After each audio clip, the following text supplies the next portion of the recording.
mezcla, chicos, ya me olvidé sus caras. ¿Quién entró a la clase de electrocardiograma? ¿Quién sabe algo de electrocardiograma? Más o menos. Ya.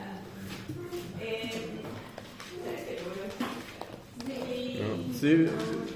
Un resumen de los temas, ya, un resumen. Bueno, yo les había explicado, bueno, ya esto es un poco más teoría, ya que es un electrocardiograma. Es un registro gráfico de la actividad eléctrica del corazón, ¿ya? Porque como habíamos visto, todas nuestras células, al tener este potencial de acción, tienen esta propiedad que es tener una carga eléctrica, ¿no? Porque siempre hablamos de cuando el sodio entra, la membrana se hace más positiva, y qué pasa cuando la membrana está en reposo, es más negativa, menos 90, la polarización sube, ¿se acuerdan, no? Esa gráfica. Ya, entonces el corazón va a tener una actividad eléctrica, y como nuestro cuerpo está en un gran porcentaje compuesto por agua, entonces saben que el agua conduce la electricidad, ¿no? ¿No? Entonces, esa actividad eléctrica del corazón va a poder llegar hasta la superficie prácticamente de nuestro cuerpo, y gracias al electrocardiograma nosotros vamos a poder captar esa actividad eléctrica y luego se va a, digamos que, representar en una gráfica. Y eso lo hace una máquina, no lo hacemos nosotros. Ya, ¿cómo vamos a realizar un electrocardiograma? Que yo creo que después de vacaciones, recién vamos a hacer esa práctica, ¿ya? Primero tenemos que tener en cuenta que un electrocardiógrafo va a estar compuesto por, digamos que la maquinita, y esas cosas azules son los electrodos. Lo que está en el pecho son un tipo de electrodos, y lo que está en las extremidades, o sea, como manillas, y esto de los pies, también son otro tipo de electrodos. Los electrodos son los encargados, como les digo, de captar esta actividad eléctrica que va a llegar hasta todas las superficies del cuerpo, porque imagínense cuando estuvimos viendo esto del ciclo cardíaco, o sea, la presión que tiene que tener, la contracción fuerte que tiene el ventrículo izquierdo o todo el corazón, es muy grande. Entonces, gracias a esto es porque se va a poder, digamos que, proyectar hacia todo el cuerpo, ¿ya? Ahora, para nosotros interpretar un electrocardiograma, tenemos que tener en cuenta que hay 12 derivaciones, ¿ya? De estas 12 derivaciones hay 3 tipos, ¿ya? ¿Qué se refiere con derivación?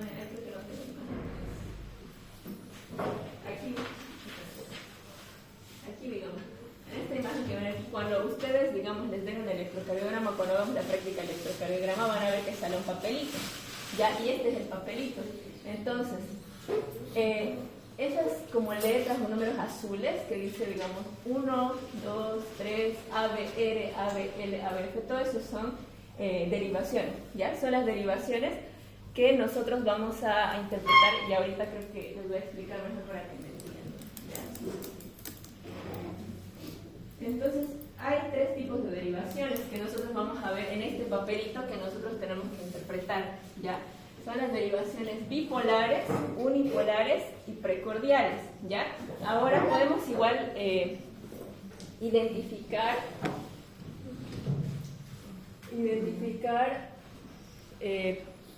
mediante el nombre cuál es la característica de estas derivaciones. Por ejemplo, unipolares 1, ¿no ven? Bipolares 2 y precordiales, precordio en el pecho. ¿Ya? Las derivaciones unipolares, entonces, vamos a tomar en cuenta solo una extremidad, ¿ya? Por así decirlo. Las bipolares y unipolares son las que ponemos las manillitas en las manos y en los pies, ¿ya? Entonces, las derivaciones unipolares de las extremidades solo vamos a tomar en cuenta una extremidad. Por ejemplo, ABR, la R de right es derecha, entonces el electrón positivo se va a encontrar en el brazo derecho. Fácil. ABL, left, electrodo positivo en el brazo izquierdo. Y ABF, de foot o hip, como quieran decirlo, la pierna.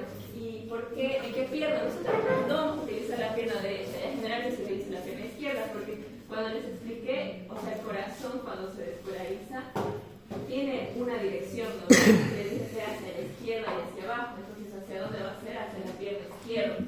Ya por eso es importante saber eso. Después tenemos las derivaciones bipolares. que son, digamos que ahí tenemos el paciente, lo tenemos en el pecho, y vamos a tener D1, D2 y D3, estas son las bipolares. Entonces, vamos a tomar en cuenta el brazo derecho, el brazo izquierdo y la pierna izquierda, ¿ya? Y forma un triángulo. Este es el brazo derecho, este es el brazo izquierdo y esta es la pierna izquierda, ¿ya? Y forma un triángulo. Entonces, vamos a tomar en cuenta dos extremidades. Ahora, D1, ¿qué me está diciendo? Que el electrodo positivo se va a encontrar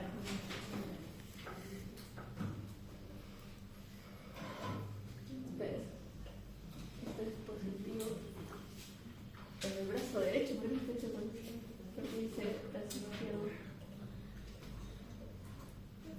Ajá, sí, está bien. Creo que está mal escrito. El electrodo positivo se va a encontrar en el brazo derecho y el electrodo negativo en el brazo izquierdo. No, chicos, primero avisaron, estoy mal. Porque estamos viendo al paciente de este lado. ¿Ah? Mira, me avisan, ya.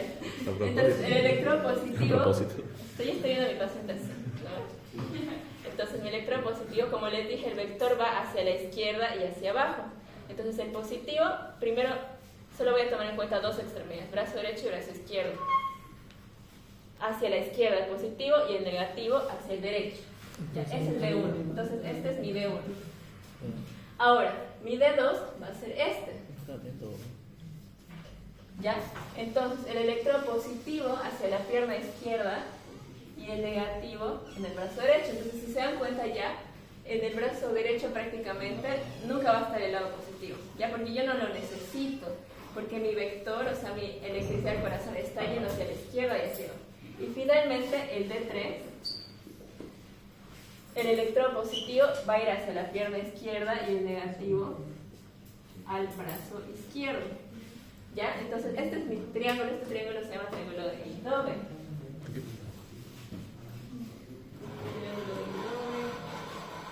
¿Ya? ¿Y qué me quiere decir? Esta persona, Hidove, realizó este triángulo y dijo que hizo una ley. Ya, y dijo que yo al conocer solo dos de mis derivaciones voy a poder conocer la tercera. Entonces hizo una fórmula, que es esa fórmula de ahí, que es D1 más D3, D1 y D3 es igual a D2. Entonces D2 va a tener mayor valor. ¿Por qué? Porque es el que se asemeja más a esto que les estoy diciendo del vector de la actividad eléctrica del corazón, que se dirige hacia abajo y hacia la izquierda. Entonces este prácticamente va a ser en el que yo me puedo guiar más cómo está la actividad eléctrica de mi corazón, porque está yendo específicamente hacia donde yo quiero ver, hacia la actividad eléctrica del corazón. ¿Ya? A ver, no nos paremos mucho. Después tenemos las precordiales. Entonces, ¿cuáles son las precordiales? Las que vamos a poner en el precordio, electrodos precordiales, ¿ya? Y estos, igual cuando hagamos la práctica, ustedes tienen que saber dónde yo tengo que poner estos. Entonces, cada uno tiene su posición específica. Y ahí se los pongo, y también está ahí en el dibujito. Entonces, yo, digamos, en la práctica voy a identificar el ángulo de Lewis, digamos, que es como que una protuberancia aquí, ¿no?, en el esternón. Entonces yo identifico y eso va a corresponder al segundo espacio intercostal. Entonces yo voy bajando segundo, tercero y cuarto y pongo mi primer electrodo B1 en el cuarto espacio intercostal en la línea parasternal derecha, ¿ya?, de mi paciente.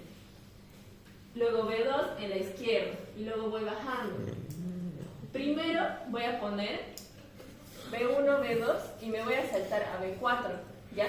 Porque B4 también tiene su posición anatómica. En cambio B3 solo se pone entre B2 y B4, pero no tiene una posición específica, ¿ya? Entonces yo me ubico primero en mi B4 en el quinto espacio intercostal, en la línea media clavicular, aquí ve la clavícula medio, quinto espacio intercostal, pongo B4, luego pongo B3 y luego prosigo.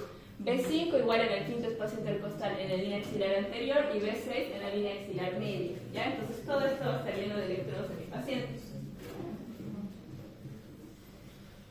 Ya. Ahora, ¿qué significa cada... Ay, chicos. Vamos a pasar si seguimos viendo electrocardiograma. Ya.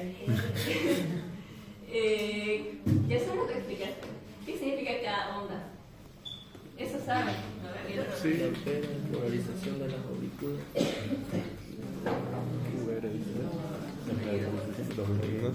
Marcador permanente. Polarización.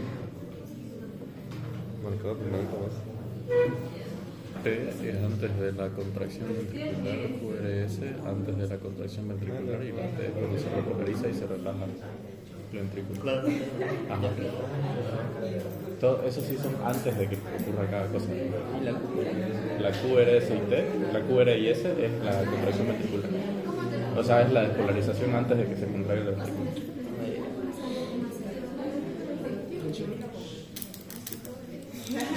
Mucho relleno. Es la pizarra. Las pizarras están sin acrílico, aún yo creo. A ver. Prehistóricas son esas pizarras. Ya. Entonces, ¿se acuerdan de todo el ciclo cardíaco? Por favor, díganme que se acuerdan. ¿Qué es sístole? Contracción ventricular. ¿Y diástole? Relajación. Bien, chicos, bien, así de ahí. Ya. Entonces, todo este ciclo cardíaco, ¿qué era ciclo cardíaco, digamos? Era todos los fenómenos que van a ocurrir desde el principio de un latido hasta el principio del siguiente latido, ¿no ven? Entonces, todos estos fenómenos que yo les expliqué, estos cambios de volumen, porque se está inyectando sangre, cambios de presión, porque cambia la presión tanto en el ventrículo como en la aurícula, se van a, digamos que, registrar, ¿no ven? Se van a registrar en forma de una gráfica en mi electrocardiograma, por eso es tan importante. Entonces, tenemos la onda P, ¿ya? Bueno, no es necesario que... La onda P... ¿Qué significa mi onda P? despolarización de las aurículas. Significa exactamente despolarización de la aurícula. Entonces, ¿quién se acuerda cuál era mi estructura en donde empezaba toda esta actividad eléctrica del corazón? O sea, la que producía, la que tenía actividad eléctrica rítmica automática. El nódulo sinusal. Exacto. ¿Y dónde se encuentra el nódulo sinusal? En la parte anterolateral derecha de la aurícula derecha. Ajá, en la aurícula, ¿no? En la aurícula derecha. Aurícula derecha. En el momento en el que empieza mi actividad eléctrica, que es en el momento en el que el nódulo sinusal se logre despolarizar, va a ser el comienzo de los cambios eléctricos que van a ocurrir, ¿no? Entonces es por eso que donde voy a empezar a leer mi electrocardiograma va a ser en la onda P, ¿ya? Porque antes de eso no había ningún cambio, entonces no se puede registrar de manera eléctrica algún cambio en el corazón. Entonces el inicio de este cambio va a ser mi onda P, por eso se va a registrar de manera... Ay, es que es muy largo el electrocardiograma, chicos, ya ven. No, es que puedo hablar de muchas cosas, solo lo voy a decir pasándolo. Onda P, despolarización de la aurícula, ¿no? ¿Qué pasa después de que se despolariza la aurícula? La conducción de la actividad eléctrica, ¿dónde viaja? Hacia el nódulo auricular. Auriculoventricular y luego baja hacia Al interventricular. ajá, al tabique interventricular hasta los ventrículos y se despolariza todo, ¿no? Y la última parte en despolarizarse era La fibra de Purkinje. ya, y del corazón, la base del ventrículo izquierdo, ya, o sea, hace como esta dirección, ¿no? Aquí está el nódulo sinusal, luego baja el nódulo auriculoventricular, luego baja el tabique interventricular, sería así, digamos, este es el tabique, baja, llega hasta la punta y luego va a la fibra de Purkinje, como dice su compañero. Entonces, pero como el ventrículo izquierdo es más grande, va a tardar más en llegar hasta aquí, y esta va a ser la última parte en la que mi corazón se va a despolarizar, ¿ya? Entonces baja, y la otra onda que va a registrar mi electrocardiograma, mis electrodos, van a ser la despolarización ventricular, ya que es la otra onda más importante. En realidad es un complejo, y ese complejo se llama complejo QRS, como lo ven ahí. Q es negativo, R es positivo y S es negativo, ¿ya? Y se dibuja así, igual por una actividad eléctrica un poquito más complicada, que si es que ustedes tuvieran tiempo algún día se las podría explicar, pero ahorita lo vamos a dejar ahí ya. Y la onda T finalmente es la repolarización, porque hubo un cambio en mi corazón cuando empezó a despolarizarse, pero también va a haber un cambio en la electricidad cuando se repolariza. Entonces ese cambio se va a identificar de manera gráfica en una onda T. Se repolariza, entonces si se repolarizaría prácticamente sería el proceso en el que va a empezar ya la diástole, ¿no ven? Entonces desde aquí hasta aquí era la sístole y aquí ya va a empezar mi diástole. También hay una onda T auricular, o sea que repolarización de la aurícula, porque mi aurícula también se repolariza, pero esta onda no se va a ver en mi electrocardiograma, entonces nunca la voy a tomar en cuenta, ¿ya? A menos que no existan complejos coreces, que eso es otra cosa más patológica. Porque esta onda T auricular, cuando mi aurícula se repolariza, está aproximadamente a este nivel. Entonces mi complejo QRS ya lo tapa y nunca voy a lograr verlo, ¿ya?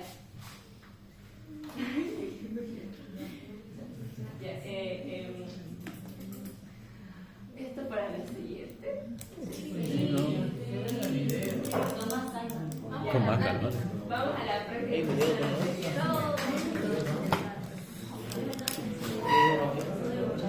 No, pues. Aquí hay asiento. Trajo de amigo. Igual aquí. Yo la conozco, yo la conozco. Que hay muchísimas cosas ya dentro del circulatorio. Ahorita aquí están avanzando de 15 con nada todavía. Corazón.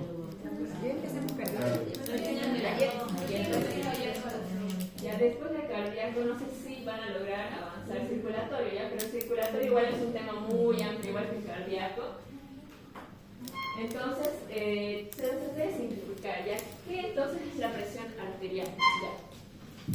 La presión arterial va a ser la fuerza que va a ejercer la sangre que está dentro de los vasos, sobre la pared de estos vasos. Entonces prácticamente es la fuerza con la que la sangre, digamos, que se va a mover o también tiende a querer irse hacia afuera, digamos. Entonces esa presión ejerce hacia afuera, hacia adelante o hacia donde la sangre se esté dirigiendo, hacia donde quiere en realidad, porque es una presión que ejerce hacia las paredes, es como que está atrapado y quiere salir, ¿ya? Entonces, Como el agua que sale de la manguera, ¿no? exacto, esa misma presión, esa es la presión arterial. Entonces, esta presión se crea gracias a que hay una contracción del ventrículo izquierdo, porque dijimos que cuando estamos hablando de sístole, más que todo vamos a hacer referencia al ventrículo izquierdo, porque es el más importante en la circulación sistémica, porque el derecho me va a ir hacia el pulmón y bueno, eso ahorita no nos compete tanto, ¿ya? La presión entonces que genera gracias a que se contrae el ventrículo izquierdo, porque si se acuerdan en el diagrama de Wiggers, que les mencionaba cuando aumentaba la presión del ventrículo izquierdo, entonces, ¿cuándo era su pico máximo en el periodo de eyección? ¿No ven la sístole? Cuando está eyectando su sangre hacia toda la circulación. Entonces, en ese momento es en el que se alcanza la presión máxima del ventrículo izquierdo, y esta presión también se va a dirigir hacia la aorta, o sea, hacia las arterias, o sea, hacia la circulación arterial. Entonces, por eso estoy hablando de presión arterial. Y se va a medir en milímetros de mercurio, que es el mmHg, esos milímetros de mercurio. Así se mide la presión. Ya, generalmente, no sé si hay otros países que utilizan centímetros de agua también, que es otra medida de presión arterial. Ahora, ¿cuáles son los valores que yo tengo que tomar en cuenta? Presión arterial sistólica significa cuál va a ser la presión en mis arterias en el momento de la sístole, o sea, cuando mi corazón se esté contrayendo, cuando esté en su máximo punto, ¿no?, de presión arterial, ese va a ser hasta 120 milímetros de mercurio, ¿ya? Y hay parámetros también que te van a decir cuándo una persona es hipertensa y todo eso, pero eso ahorita no nos importa tanto, ¿ya? Porque estamos hablando de qué es normal, y eso es lo importante que quiero que tengan y se vayan con eso de esta clase, ¿ya? Ahora, también hay un valor de presión arterial en la diástole, ¿no? Entonces va a ser el valor que tienen de presión mis arterias durante la diástole, cuando mi corazón no está inyectando nada de sangre, se está relajando. Entonces prácticamente, pero las arterias van a seguir trabajando, ¿no? O sea, la sangre va a seguir fluyendo por todo tu cuerpo, y esa presión diastólica entonces va a ser de 80 milímetros de mercurio, ¿ya? Ahora, hay un término también que se llama presión de pulso, que significa que es la diferencia entre esta presión sistólica y diastólica, entonces es como una resta. 120 menos 80 es 40, esta es mi presión de pulso. 40 milímetros de mercurio, listo.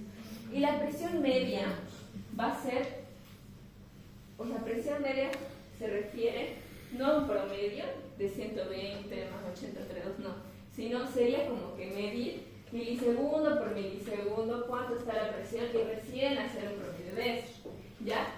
Pero entonces se dice que como mi diástole en periodo de tiempo es más larga que mi sístole, entonces mi presión media va a ser como un 60% de la presión diastólica y un 40% de la presión sistólica. Y bueno, ahí hay como que una pequeña fórmula que no se las voy a pedir, pero igual a la año en semiología, o sea, van a poder verla mejor, que es una manera igual de calcular lo que va a ser mi presión media. Los factores ahora que van a afectar mi presión arterial también van a ser estos dos, que son el volumen sistólico del corazón, o sea, el volumen que eyecta el corazón en la sístole. Cuando se contrae, ¿cuántos ml de sangre estoy botando, digamos, hacia mi cuerpo? ¿Quién se acuerda? ¿No es que les decía volumen telesistólico, volumen sistólico y volumen telediastólico en la clase virtual? ¿Cuánto era? 70. 70 ml. Entonces, en cada contracción, cada eyección del ventrículo izquierdo se van a eyectar 70 ml de sangre hacia afuera. Y la distensibilidad del árbol arterial. ¿Qué significa distensibilidad?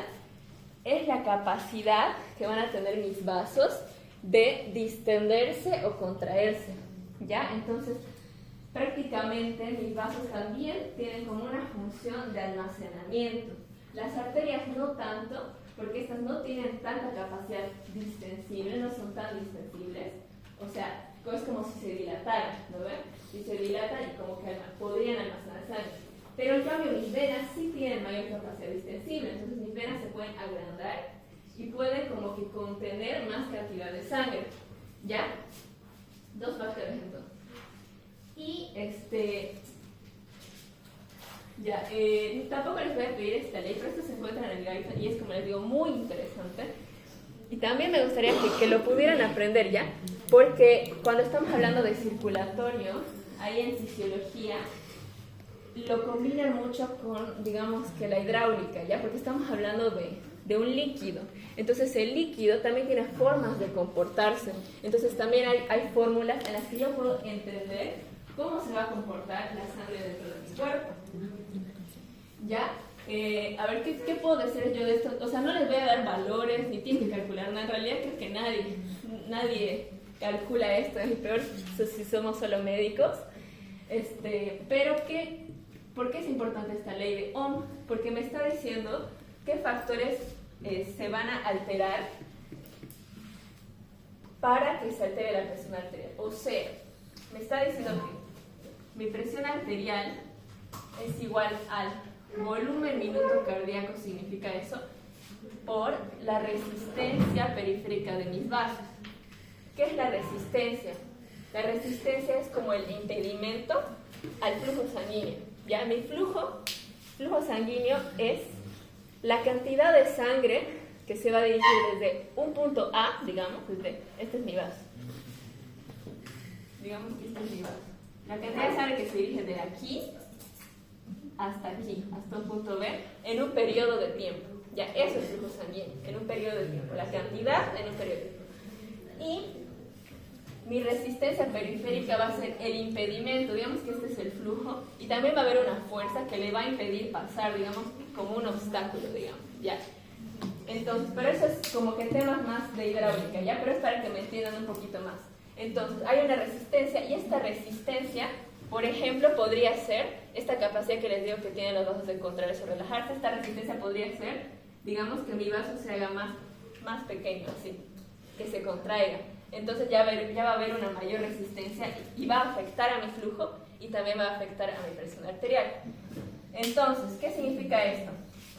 Si me acuerdo un poquito de matemáticas, la presión arterial va a ser...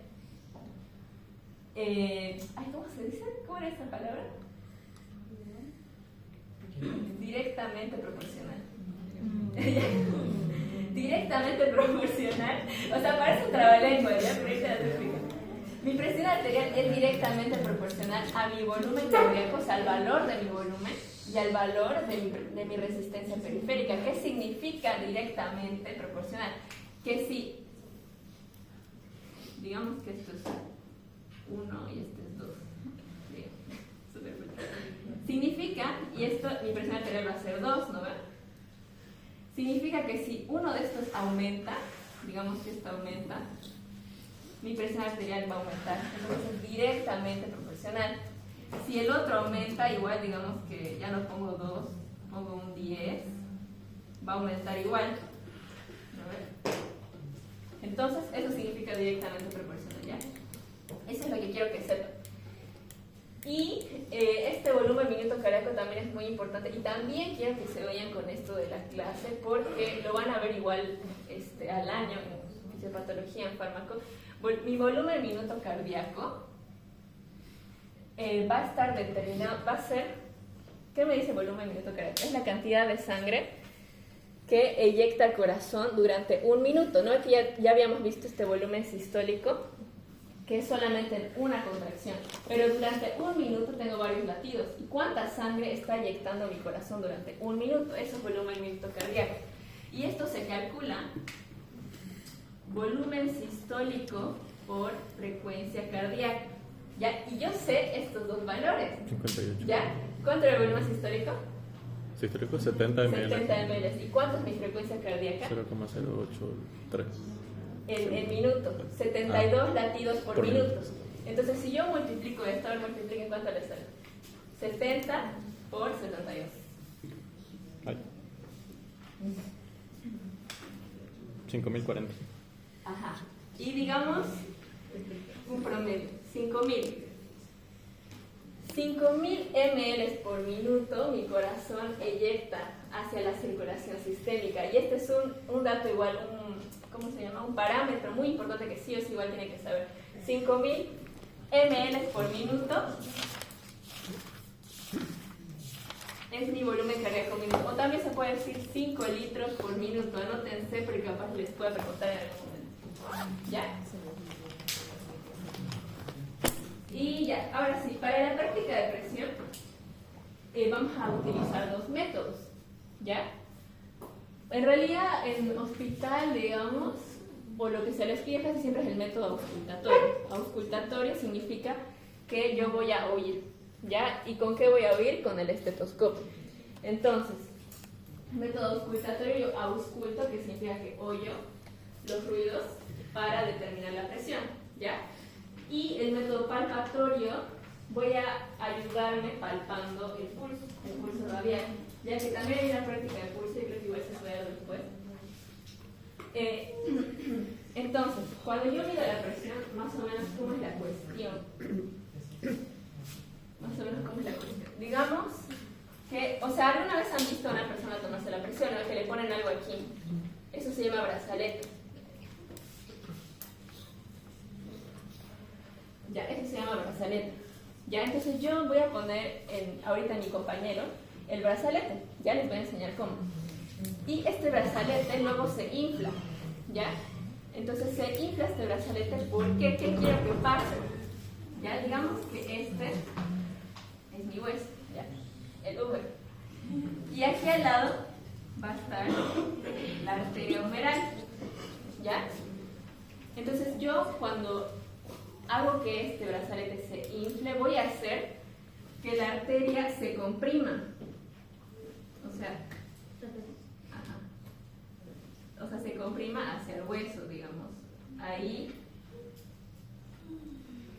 no sé cómo dibujarlo, digamos, que se comprima y se cierre, como que se va a cerrar, ¿no? Porque va a apretar. ¿Ya? Entonces yo lo que quiero es que mi arteria se apriete hacia mi hueso, que es algo sólido. ¿Y qué pasa si se aprieta? No va a pasar la sangre, ¿no ven? Entonces, no va a pasar la sangre y yo voy a poner mi estetoscopio en ese momento. Mi estetoscopio se pone al nivel de esta arteria. Entonces no voy a escuchar nada porque no está pasando nada en ese momento. ¿Ya? ¿Y cuándo? ¿Qué luego tengo que hacer? Bajar esa hinchazón del brazalete, tengo que ir bajándolo, ¿ya? Cuando empieza a descomprimir, o sea, está así, ¿no? Está cerrada. Cuando empieza a abrirse, porque yo estoy bajando la presión de mi brazalete, va a empezar a salir la sangre, ¿ya?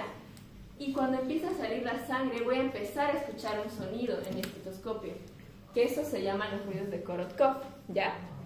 El primer ruido de Korotkov que yo escucho va a ser, mientras yo esté haciendo eso, me voy a fijar en mi relojito. Bueno, es como un relojito, que lo ven ahí. ¿No ven que tiene número? Entonces, esta flecha va a ir bajando. Yo inflé, entonces se comprimió, no escucho nada. Voy bajando y esta flecha va a ir bajando el nivel de la presión. El primer ruido que yo escuché, el primer ruido de Korotkov, me voy a fijar en dónde me está marcando la flecha. Y ese va a ser el valor de la presión sistólica.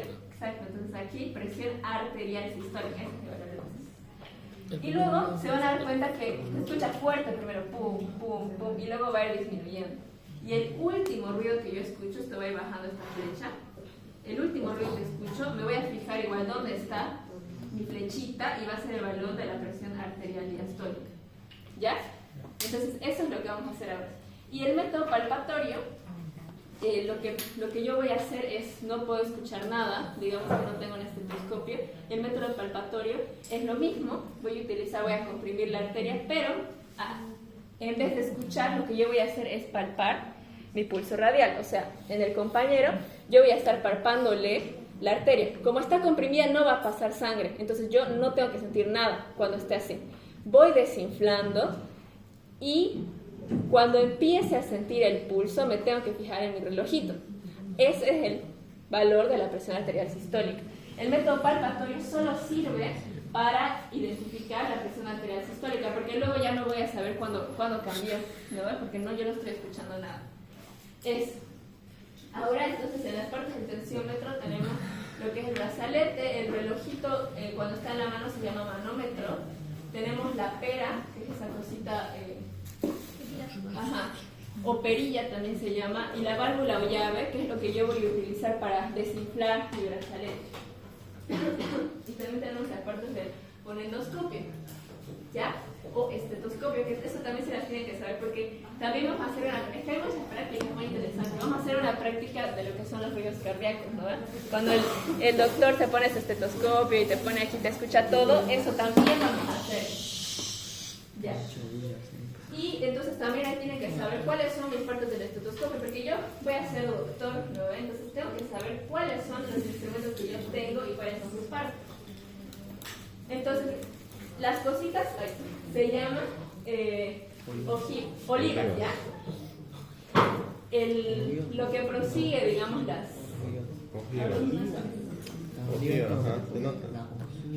estas son las olivas, ¿ya? Esto que ven aquí se llama ojivas. Después tenemos el muelle y después vamos a seguir con la manguera o tubo, ¿ya? También creo que se llama tubo en Y porque tiene una forma de Y.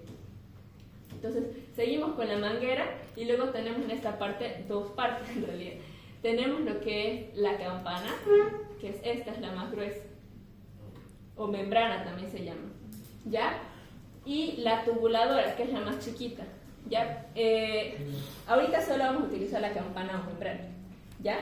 Que se utiliza para escuchar los ruidos más fuertes, ¿ya? Esto, del más chiquito, también es para auscultar, o sea, yo también voy a escuchar, pero generalmente se utiliza en pediatría, ¿ya? Entonces yo cuando me ponga mi estetoscopio, digamos, voy a escuchar y esto se mueve, ¿ya? Entonces tengo que ver a dónde está. Si yo, digamos que hago pequeños golpecitos aquí y empiezo a escuchar, entonces hasta aquí está o sea, ahí yo estoy escuchando. Esto se mueve porque yo puedo elegir si voy a escuchar con este lugar o con este lugar. Entonces lo muevo, hago los puntos de escucho, ya es ahí. Porque si hago aquí no voy a escuchar nada. Lo vuelvo a mover y digo, ya, estoy escuchando en este lugar, ¿ya? Ahora vámonos a este lado. Y necesito el estetoscopio, lo voy a, estas partes como las olivas. olivas. Las ojivas. Las olivas. Y las olivas. O las olivas. Estos son ojivas. ojivas. Y esa es la Estos son teoría. olivas. Ajá. Esos se pueden empujar hacia adentro o hacia afuera. Al revés. Y eso los tengo que empujar un poquito Sí. hacia afuera porque mi conducto auditivo está Cosito, y en las esa ojivas son las dirección, que ¿ya? sostienen el...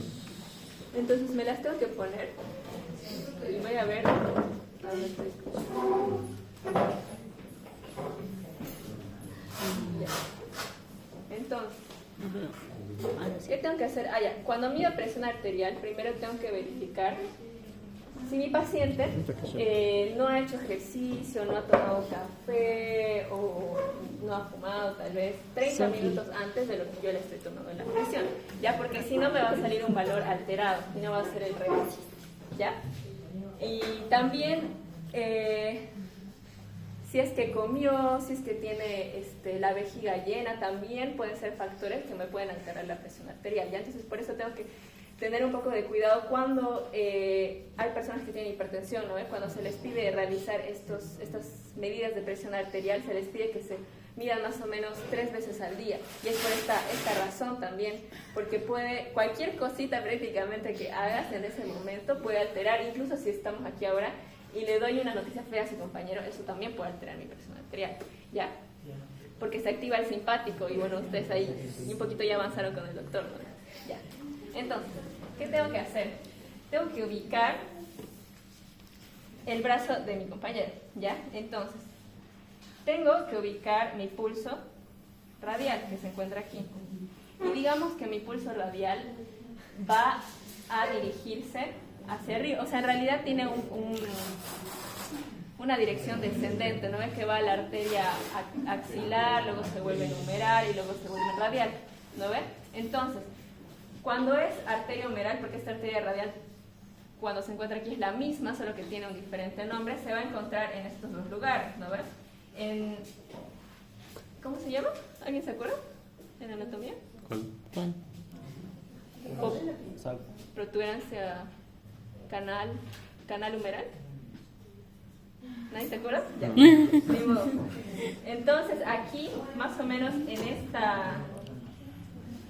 esta porción de mi brazo se va a encontrar mi arteria humeral. Ya yo intento percibir lo que va a ser mi pulso entonces, pero a veces no se siente y a veces, digamos, por ahí mi paciente tiene un brazo muy grande, o sea, es una persona mayor que tal vez está con sobrepeso, entonces tal vez no lo voy a sentir, pero lo que yo intento hacer es más o menos en esta porción, ahí yo voy a ubicar mi estetoscopio, ¿ya?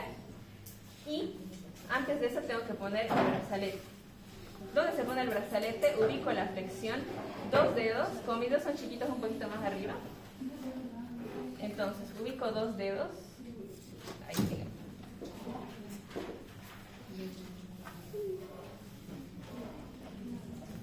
Dos dedos arriba y cierro. Listo. Ahora,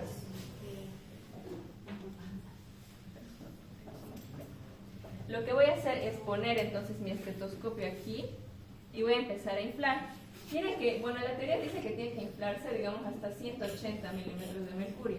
Ya, lo que en realidad se está buscando es que sobrepase lo que hace la presión arterial sistólica, entonces tiene que ser mayor a 120. ¿Ya? Entonces yo voy a ir apretando esto y se va a ir inflando.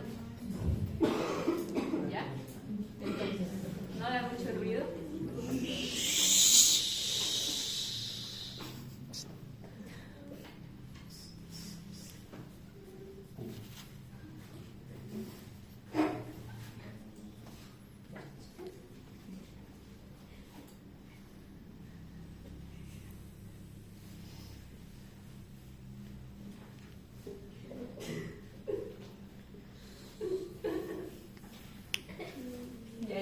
Entonces van a tener un poquito de cuidado con porque yo inflo haciendo esta presión y desinflo hacia abajo, ¿ya?